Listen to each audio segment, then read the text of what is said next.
Oh, I'll tell you what, that funky intro music does not reflect the mood, does it? It's very out of place, that music this evening. I'm Dan Rolinson. Joining me this evening is Dan Bardell for our live post-match reaction to Newcastle 5, Aston Villa 1, and that's not a scoreline I was expecting to be talking about. It's not a result I was expecting to talk about, to be honest. I said in the preview we did that I think we can go to Newcastle and win, so I'm looking a little bit silly. Dan, how do you feel about it? I thought the same. I thought Villa could go there and win. Stereotypically, I don't think there's any shame in going to Newcastle and losing because they're a very, very good side. I think it's the manner was pretty alarming, but I do think it's a one-off. And ultimately, even if we'd have lost 10-0 today, I still would have come away from the game overall believing in Unai Emery and believing that the club are heading in the right direction. It's just a horrific day at the office, but my overarching feeling is that in some ways the result of the football almost feels a little bit meaningless with what's happened to Emi Buendia and then Tyrone Mings today. During the game, it's always worse when you actually physically see the injury happen when you're watching the game. So this one probably feels a little bit worse than the Emi Buendia one, and I think we can all agree that Mings is a pivotal part of this team, and we hope it's not going to be a bad one, but I'm no medical expert, but the early suggestions would be that it's probably going to be one that writes him off for probably the bulk of the season at least. So it's just all around just been a horrific day for the club, and unfortunately it comes when we've probably had what we feel is the best summer the fans have felt, the most buoyant that they've probably ever felt in a close season, and of course this happens on day one. I think the preview show that we did was almost overshadowed by the Emi Buendia news. That was the elephant in the room, and the same goes for today. The Tyrone Mings situation is probably the biggest talking point, and we will get to that, and we will talk through the game as well. There's a comment here actually from Brett who said that this is worse than the first games of the season against Watford and Bournemouth of years gone by. I was going to ask you about that. I think those were worse. I felt terrible after that Bournemouth game last season. The direction of the club, the system and the tactics we were playing under Gerrard, terrible. I'm not saying that the tactics today were good by any stretch of the imagination, but long term, you expect Emery to put this right. There'll be a lot of hyperbole, I think, amongst the fan base, particularly tonight and over the next week or so, until Villa play another game and until Villa win, hopefully this time next week. But a couple of comments very quickly, words I will throw at you. Disgusting, embarrassing, awful, Emery howler, huge wake-up call. Are those comments fair, do you think? I'm keen to kind of play both sides of the coin here, because it's a bad game and a bad performance, but I don't feel like it's the end of the world. I don't know if I'm being deluded by saying that.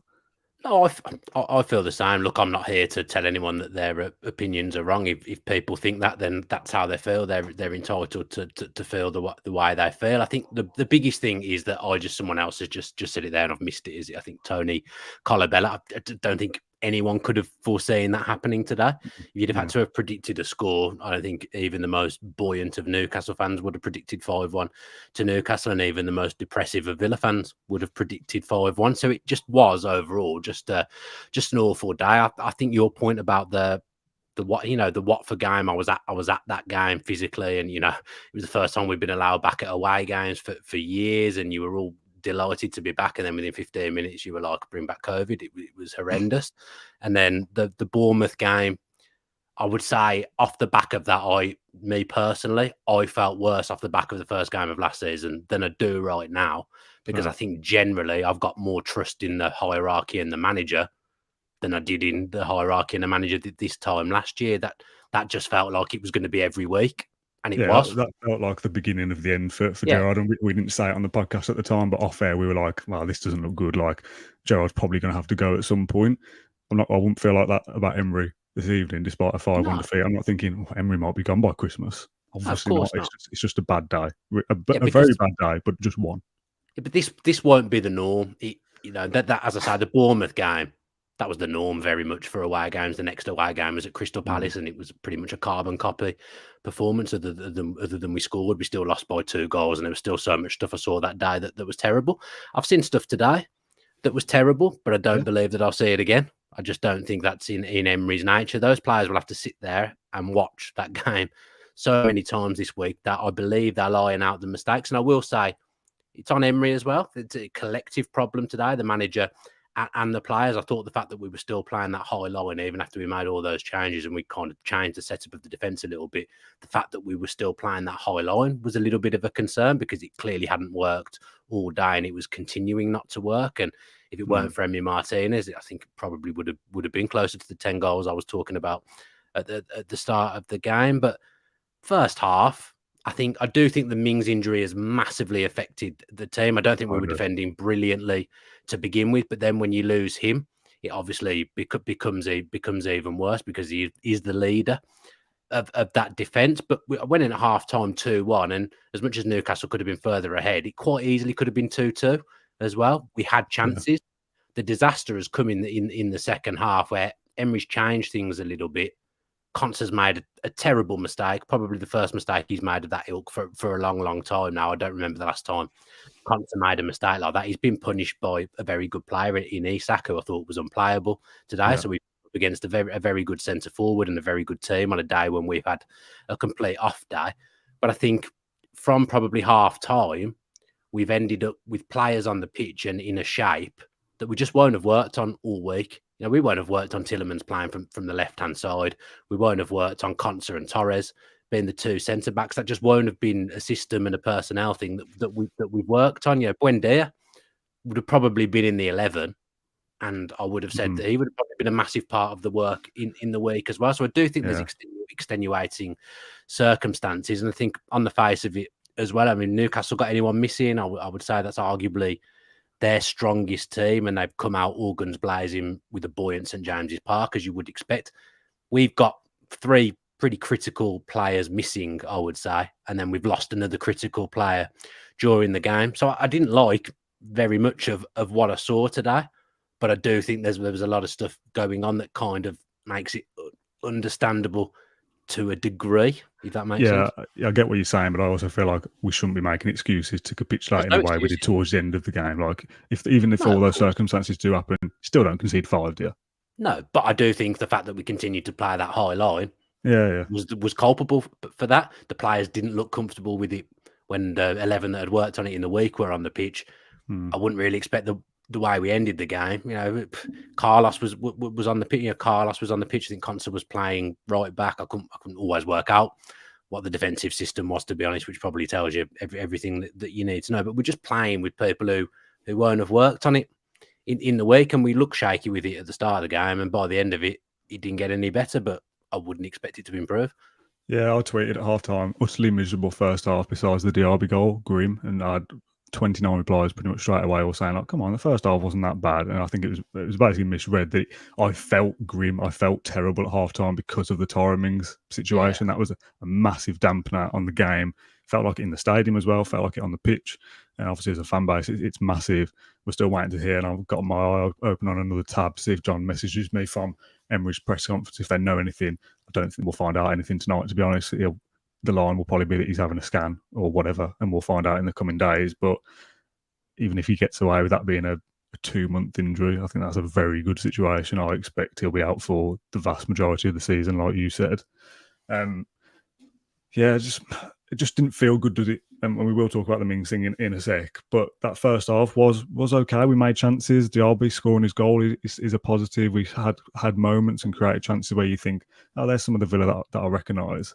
But you are right to have those kind of circumstances all come together in one and still continue to play the same way that is causing us problems. Does feel a little bit like shooting yourself in the foot. Yeah, and I think the first goal, you let in an early goal, it's obviously a bad thing, but they actually responded and got back quickly. But the problem was they then went and did the same thing again and conceded another goal. I do think the second was a little bit dubious, and there's been a couple of goals today that are very marginal for offside, and you could argue it was a foul on Cash that's keeping the player onside for the second goal. But for the first goal, it's just lack of concentration and those getting the finer details wrong as players, and Emery won't stand for stuff like that. I think Leon Bailey hasn't made much effort to close down the cross. He's not reacted to what's happening quick enough, and he had a bad first half, but he wasn't alone. It'll be him that takes the bulk of the criticism, but he wasn't alone. There was a few players off it. Midfielders not tracking into the box. I don't know who his man was, but he was in so much space. It was unbelievable. no one tracked him, and then Luca Dean is ball watching to the highest degree, and has got no idea that Tonali's on. He could have bailed the midfielders out if he'd have been switched on to what was happening in the box. But you can see on the close replay, he's just got his eyes on the ball. He's not alert and he's not switched on to what's going on around him. And we spent a lot of money on Luca Dean, and like I say, it's unfair to single Bailey out, and it's unfair of me now to single Luca Dean out as well. But I just think when he's on the pitch, you see that type of goal too many times where he's not alert to what's going on at the back post, and we end up conceding from it. And ultimately, it's those kind of things that have lost him his place in the team. And when Moreno's fit, I wouldn't expect to see much of him, because I think it would have been him or Moreno or Pau Torres at left back. But obviously, we're gonna have to have a look at that. But these are the reasons that he's not in the team. He'll put in a good delivery every now and again, and he did for the goal. But it's my belief that those defensive lapses when he's on the pitch, they happen too often. And it was collectively a bad goal, that first goal, but he really had the chance to bail out the team, and he just didn't do it. And that's my criticism of him defensively. He's just not alert. The few comments suggesting it was Kamara who should have been tracking Tonali, Yeah, which is what I thought. That's 100% right. But there's a few occasions where, to be honest, where I thought Kamara looked a little bit. He didn't have a good game today. He didn't have a good game today. Like I say, there'll be players singled out that won't be him. He didn't have a good game today. Cash didn't have a good game. There was very, very few did. In fact, if I was to talk about players that had a good game, probably Emi Martinez in goal, and probably Diaby, and that's probably the end of the competition. I thought Luiz was very good in the first half, but then he hamstrings himself because he gets a silly booking, and so many times Newcastle were breaking on this, and Luiz needs to make a foul or try and make a tackle, and he can't do it because he's on a booking. So he needs to cut out the silly bookings for dissent, because again, it's these little finer details that cost us. And I think we got the little details wrong in too many situations today. It's kind of collective effort of loads of stupid little things going wrong leads to a defeat in that kind of manner. Before we talk about Mings, I kind of want to string us along a little bit just in case any news does come out tonight while we're on air, but I don't think it will. Give me a positive. Talk to me about Diaby a little bit, getting his first goal for us, which is nice, and a lovely finish as well. Yeah, I think Diaby just showed tonight that if he's given space, which he was at times, Villa did do some pretty precise and surgical counterattacks in that first half, I would say, and I think he makes better use of that space than perhaps other players have done in the attacking positions in the past 12 months. So I think he's a really, really dangerous weapon who will score and make goals for us this season. He caused Newcastle problems and probably made the wrong decision with his shot at the end of the first half when he went near post. He definitely should have gone across goal, but he was lively and looks a player. And in terms of the wide player / forward that we've been linked with, I think he's the best of that bunch, and he's definitely a step up on what we've had previously in that position. His pass to Watkins as well, the one he kind of not scuffed wide, but didn't connect with it as best as he should have. Watkins was a nice little, simple pass. It was good decision making from Diaby. First half, we could have quite easily been level. As much as Newcastle looked like they might score every time they went forward, I'd say probably we did to an extent as well. We've just had a catastrophic second half where we've completely fell apart. And sometimes as well, I'd say with Villa, we fall into bad habits of previous regimes. When we had that 3-game spell under Emery that we lost 3 in a row, and then we went on the brilliant run afterwards. During those 3 games, we kind of fell into bad habits, and I think we did that a little bit today as well. Yeah, I didn't think these kind of games would happen under Emery this season. When we did our pre-season previews, and you would have done the same. There's a lot of people very optimistic about Villa, and as much as it probably sounds weird to say, at that 8 o'clock on the night we've just lost 5-1, I am still positive for the rest of the season. One defeat doesn't make a season. We're not going to, obviously, but there's a possibility you win the next 37 games and win the league. Do you know what I mean? Obviously not going to happen, but one defeat's not the end of the world. The manner of the defeat and conceding 5 goals and being a little bit sloppy and like I said earlier, shooting ourselves in the foot in a few occasions, that concerns me. Because if you're doing stupid things, that will catch up with you. But like you said, we're missing some key players. Mings now, obviously, Moreno and Ramsey would both start if they were fit and had a full pre-season. We were talking about kind of integrating Pau Torres a little bit slower, and he comes on after 25 minutes in a difficult situation. And we'll talk about him in a second, I guess. It's just a lot of, like you said, a lot of little things all kind of going wrong, I guess, all culminating in a bad defeat. Any other positives you can think of, just apart from Diaby? Not today. I don't think. Look, it was a real bad day at the office. I'm trying to be people will be losing their minds, and that's their prerogative. That's not Yeah. really the way I want to be. So I'm trying to be as measured as possible. And I don't think people realise sometimes how hard it is to come on and do a show like this straight after you've just been pummeled. It's not easy. Like, I'm as frustrated inside as everyone else is. I don't like it when we lose, and I don't like it when we get pumped like we just have. But this is a place where we have done very little in the last 20 years. We just, however bad Newcastle have been, Villa have still never gone there and got results. It just hasn't happened. And we've gone there today and had put in probably the worst performance that we could have possibly put in a lot of ways. Newcastle put in a very good performance.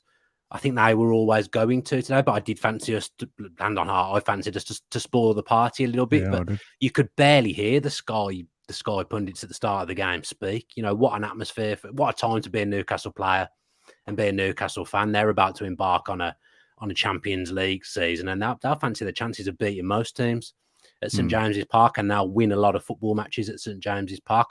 I don't think they'll win them as easily as they have done against us today, but they will win a hell of a lot of games. And overall, this game won't define the season. I think losing away at Newcastle, we will not be the only team that do that. As I said, a lot of teams won't do it in the manner that we've just done it, but it's how we respond now. And I think, luckily, a bit like last season when we had an awful first game, we're coming up against a soulless Everton at home next week, and even Gerrard managed to beat Everton. It's pretty much the same Everton team, because they've done very little business. So I would back us to bounce back next week, but there's got to be some sharp lessons learned from today, because you can't defend in that manner. In some ways, going forwards, there wasn't a lot wrong, especially in the first half. But if you defend in that manner, you will concede goals. But I would predict that we don't try and play that way ever again, especially in a place like St James's Park.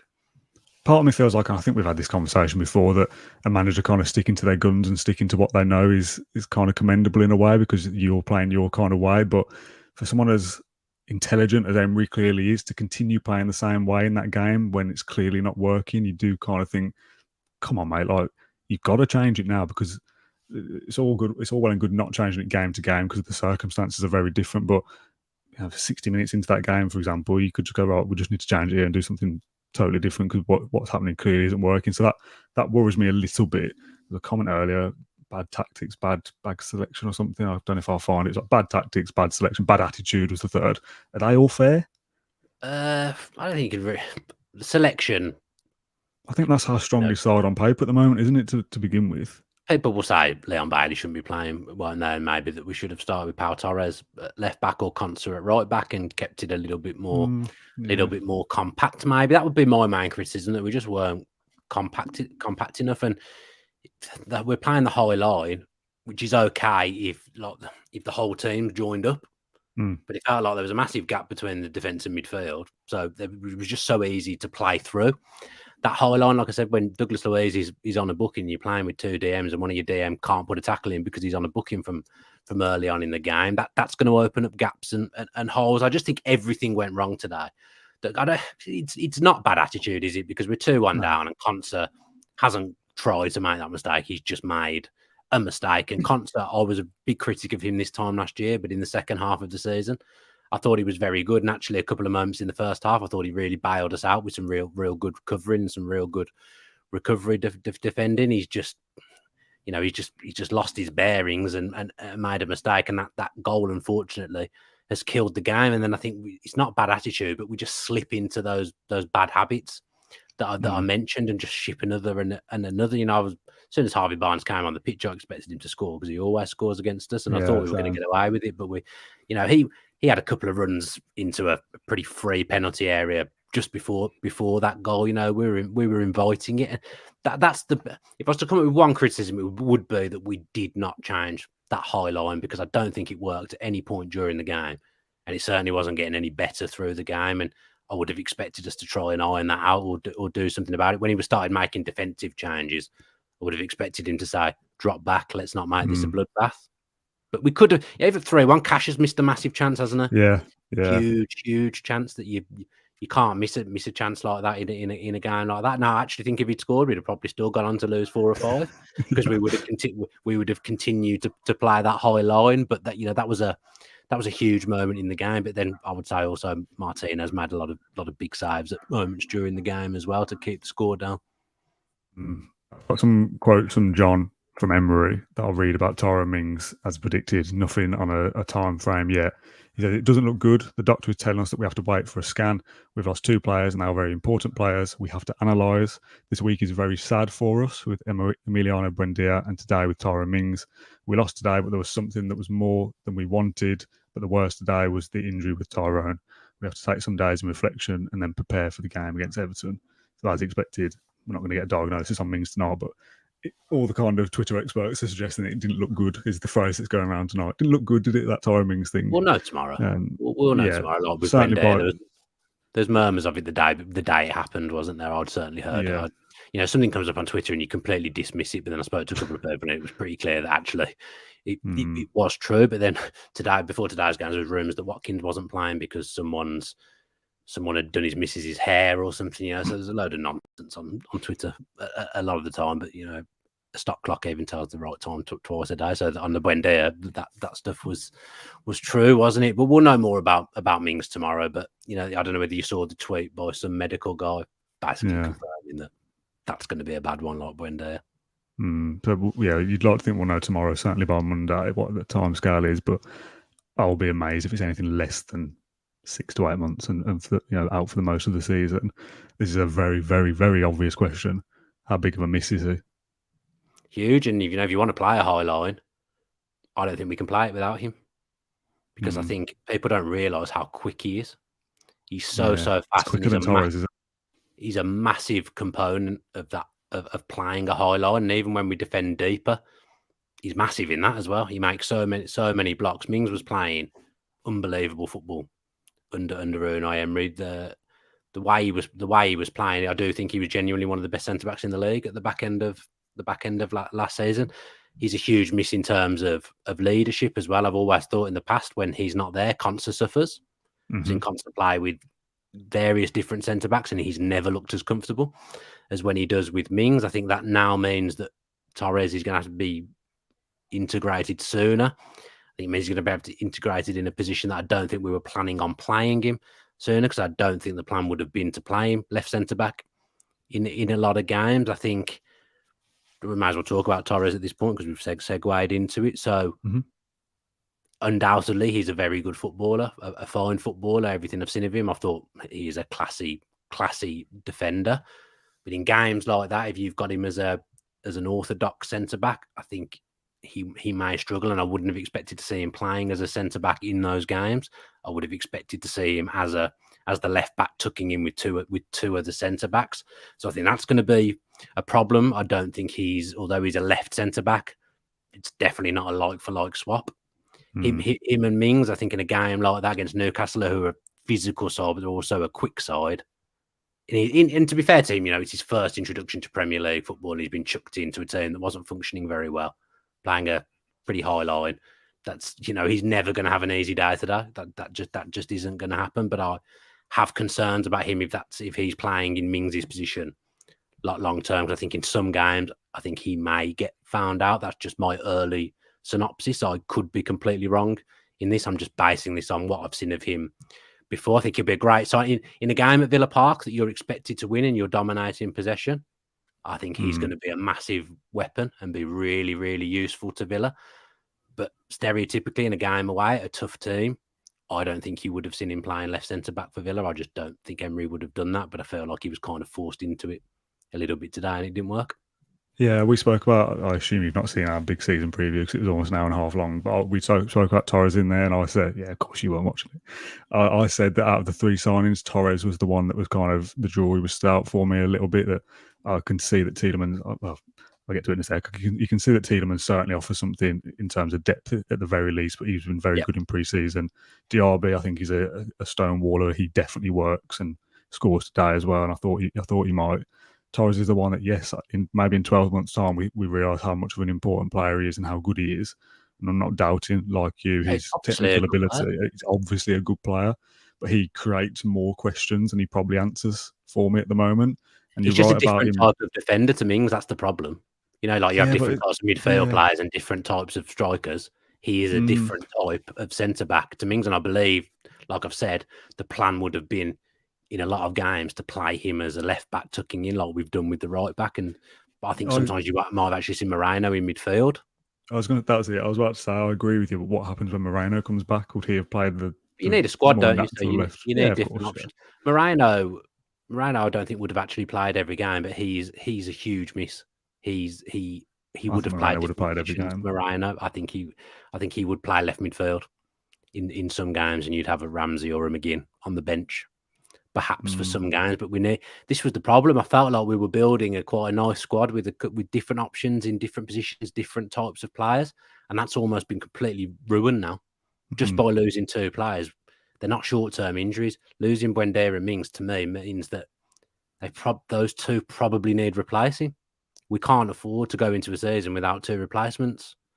I've still got massive question marks over Diego Carlos as well. Because I don't think it's now as simple as playing Diego Carlos and Conte was the two and Torres as the left back. We might play it, of course. Chambers is obviously still there as well, but I don't think him and Conte play well together. I think Conte has to be in the team at centre back. Yeah, of course. I don't think we can be messing around and playing him at right back in certain games. I think to not have Conte or Mings as a centre back would be a problem. Yeah, Conte's going to have to step up now and really take on some leadership and almost be the main man. That's the other thing as well. The leadership side of Tyrone Mings is vastly underrated. Like, there's a stat I've just seen, something like without Tyrone Mings, we played 12 games and won 1 or something silly. Terrible without him. We all know we're no good without him, and it's a different side, different players, and different manager. I get that, but I think people will maybe underestimate how much we miss Tyrone Mings. And when he's not there for a couple of games, you notice it. If he's not going to be there for 6 months, you'll definitely notice it. And for all this kind of pre-season optimism that we had for the year ahead of possible top 5 finishes and pushing for the Champions League, Europa Conference League finals, if Buendia wasn't even going to play every game, to lose those two before and Mings in the first game of the season, that's a massive, massive blow, and it really affects our ambitions for the season. I think you're going to rely on transfers incoming or somebody like Diego Carlos to massively step up in a way that they haven't done yet for us to replace what Mings loses, or Leon Bailey has to replace what Buendia brings, and not convinced of that either. So it's early days. I don't want to overreact too much on game week 1. If we beat Everton and Burnley over the next couple of weeks and play well, most people will forget about today, and we progress in Europe and we start playing well. Likewise for the things we're saying about somebody like Pau Torres in a month's time, we might be going, we were wrong to doubt him on that game at Newcastle. He come in difficult circumstances. Look, he's a very classy player. He's playing really well as the left centre back, but undoubtedly not having Tyrone Mings is going to be massive for us. He's irreplaceable. Like some people, we saw in Pau Torres. I saw some people saying it's a step up. As good as Mings has been, it's a step up. They're offering you different things, and at the moment for Villa, I think those things that Mings offers you are more important. And I would say him and Conte started today because they were so good as a pair at the back end of last season, and a huge reason of why we qualify for Europe. And we're going to have to, unfortunately, now get creative in the transfer market. We're going to have to try and pull something from somewhere now, probably at centre back, and try and find a left-sided centre back from somewhere. But I'm not sure where that would be. It'd probably be a loan. I'm not sure where you'd go. I'm just using it as an example because it's the first thing that's popped into my head. Johnny Evans has gone to Manchester United. It's up in the air whether he's going to be there long term or not. But they're going to have to sign someone of that ilk now to replace Mings for the season if he is ruled out for the season, because I don't think we can afford not to. I think we had a very set plan with what we were going to do defensively this season, and that's just been completely ripped up by one injury. I'm not saying Conte's more important than Mings or Mings is more important than Conte. Let's say this had happened to Conte. Chambers would probably just play more, and I would say we'd find that easier to get by on. I don't think we can get by without Tyrone Mings or someone filling in for him whilst he's not there, but that's not going to be something that's easily solvable. Yeah, there's a comment here that says, and we'll wrap up in a sec, so I fear that we're going to go round and round in circles and maybe be too overly negative the other way. I'm not trying to be negative though. But I feel like we'll just naturally kind of devolve into that. Emery isn't a bad coach and we aren't a bad side after one game. I agree with that. It's probably the key point, not to get too to quote the good old Dean Smith, don't get too low with the lows and too high with the highs. We've These things played a happen. But very good team. The injury is the thing that I think is kind of swaying things a little bit in terms of emotion about the game. That the match itself, yes, conceding 5 is annoying. A couple of those are probably avoidable, questionable with offsides and things, as you've mentioned. And on another day, stupid to say, on another day, that is a 2-2 game, I think, and we come away with a good point, and the Mings injury would still be very annoying, but we'd say that's a decent point. Everything coming together, the goals conceded, the defeat, and the Mings thing is just a massive, I've said it a load of times, it's just a massive blow, and you'd like to think that we can bounce back and show good kind of team spirit and whatnot to replace what he brings in different ways, but it's going to be very difficult. But beat Everton and beat Burnley and get through Europe, and it's a totally different feel to the month, isn't it? As always with football, it is absolutely the hope that kills you. And I think this feels worse today to a lot of people because most people I've seen felt very buoyant and felt very excited for the new season, and we've lost 5-1. So to me, that is the injury, though. I think if we'd have just lost 5-1 to Newcastle, I still think probably going to finish in the top 4, top 3. You'd still go, it's annoying, but it's not the end of the world. No, and it still isn't. I think the injury is actually worse than the result. But I still think even if we'd just lost 5-1 and that didn't happen to Mings, I still think people would be losing their minds and be upset about it. But it's because the expectation is suddenly there that we're going to do. It's like we lose the first game last season to Bournemouth. It's almost like probably 70-80% of the fan base will be like, well, this is what I expected to happen anyway. On this one, I don't think anyone expected it. No, and I suppose the funny part of it is that if Mings didn't get injured, we wouldn't have lost 5-1. Would we? Well, I will say we weren't defending brilliantly with him on the pitch. Still, I don't think the things that change in the way they do. Like Torres doesn't even come on today, does he? Probably, or certainly not after 25 minutes. So it's one of those, isn't it? What came first, the chicken or the egg? I'm finding the chat hard work in this because I've obviously said things on certain outlets, and you've obviously said things on your own podcast. So I'm presuming when people are having a go at stuff that's been said by a Dan, I'm assuming it's aimed at you, but I'm not actually sure. No, let's just. I've seen a few Wolves fans that were definitely aimed at me, so I expected that. It's fine. Just to wrap up, then, like you said, I saw that Athletic poll thing the other day. 99% of Villa fans were optimistic ahead of the season. I wonder how many of those have changed their tune this evening, and kind of the overestimations maybe of Villa could compete for the Champions League. They can win the Conference League. They could go all the way in the FA Cup, whatnot. Do you feel like any of those things have changed? I know the Mings thing probably does change it. In terms of Emery and the tactics, and is it just a bad day at the office, or is this a cause for concern? I still massively believe in Emery, still massively believe in this team. I think if you just look at his body of work last season, then there's no reason not to believe in him. But he'll get this right and he'll sort it out. I think I've changed my tune slightly on how level Newcastle and Villa are, perhaps, because they looked very good. But then they looked very good last season, and in the game at Villa Park, we absolutely ripped them to shreds. Yeah. They lost 3-0 to us at Villa Park, but didn't define their season that one game, did it? And it's just because this is the first game, it feels worse. But my prediction would be that this first game doesn't define Aston Villa's season either. Yeah, don't panic is a comment there in capitals. There's also one, I don't know whether James can reply quick enough. He says, I'm one, I've changed my tune and now I'm very nervous. Nervous for what? As in like, we're going to be in relegation trouble, or no one in the right mind would think that. I can sit here confidently and say there's 3 worse teams than Villa in the Premier League. Yeah, but like if the expectation is top 6, and now I feel like we're not going to get top 6, I won't say I was nervous. I think that nervous would be the right word to use. I'll just say that I'm apprehensive that maybe we won't achieve those heights, maybe. But like we said, it's the first game. The Mings thing is the thing, and we'll wait to see what the assessment is on that. Maybe we're all wrong. Maybe it's a sprain, and he's out for a month, maybe. No, again, I'm no medical expert. I'm no medical expert, but if Tyrone Mings is crying, I would suggest it's a pretty bad one. Look, in this situation, it's probably best to expect the worst, isn't it? And my expectation is we're very unlikely to see him again this season. If we do now, I'll feel pleased. It's the Diego Carlos situation, isn't it? He might come back earlier than expected, but we said this about Buendia the other day, to be fair.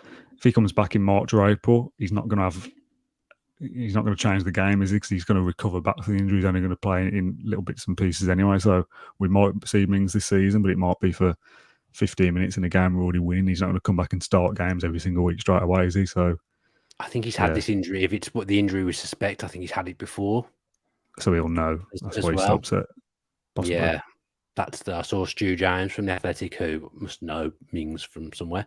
He tweeted about how hard Mings had worked to get back from the last time he had a bad injury, and that he was playing the best football of his career, and that this will be absolutely devastating for him. You know, if you've had an injury in that exact same place before, in some ways, like you said, he'll know what the injury is. But I'm, again, no medical expert, but if you've had that injury before, I imagine that makes having it again even worse.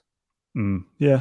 Knowing what you've got bad to injury, go you just never know if you come back the same player, do you? You just never know. Like we're all waiting to see what he's much older now than he had it the first time as well.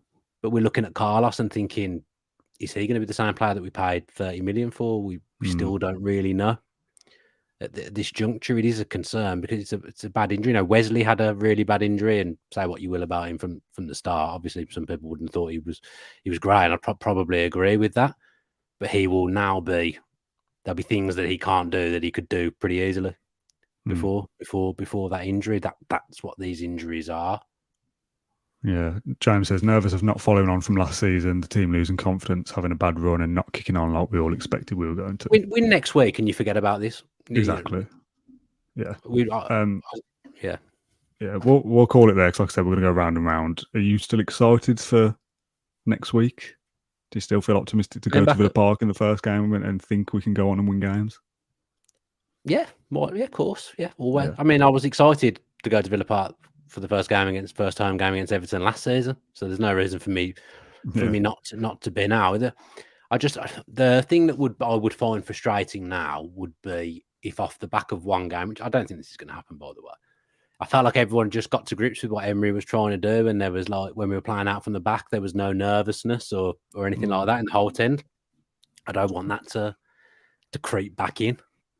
Because there still needs to be an goal coming next week. We still just need that trust. Just needs to be there with the manager. He's not perfect, but he's as close as perfect as we're going to get. He will make mistakes. I think today he's made mistakes. The players have made mistakes. It's a collective thing. But as always with stuff like this, it's the important bit is not today. It's what happens next week and how you bounce back from it, and that you don't go on a losing run. I think too many teams in football history, they lose a game, then they go on a losing run. Because Villa have done it loads of times. Yeah. The important thing with this team is, and we did it last season, we lost a couple of games in a row, but we didn't go on like a 7-8 game stretch without winning. You've got to bounce back and get a couple of results after you've just lost a game. And I think this team will do that regardless of who's playing in it. I think there's enough there and enough there with the manager. Yeah, and I actually think the Europa Conference League games come at small games in terms of like the squad and stuff, but come at a good time, and that we're all expecting Villa to win those. So it's a confidence builder, opportunity for players to score a couple of goals, keep a clean sheet, etc. So if Pau Torres comes in and outplays well, it's another game under your belt kind of thing. So beat Everton and do well against probably Hibs the Thursday after, and things will feel totally different. Dan, thanks for joining me tonight for our post-match reaction that we're trying to keep a little bit shorter than last season. It's kind of the raw reaction, how we feel about things on a match day. Me and John are going to be doing a show on Monday, probably lunchtime, where we can look at things in a bit more detail. We'll hopefully know the diagnosis of Tyrone Mings by then as well. Thanks everyone for watching and watching along live. I understand if anyone has skipped this one and not got this far, I'd absolutely understand it. But there were 1,000 people watching live at one point. So thank you very much for tuning in. A lot of those Newcastle fans, though, by the way, judging by the comments, and Wolves fans. So take from that what you will. Thanks, everyone, for watching, though. Dan, cheers for joining me, as ever. And we'll see you again on Monday. Cheers, everyone.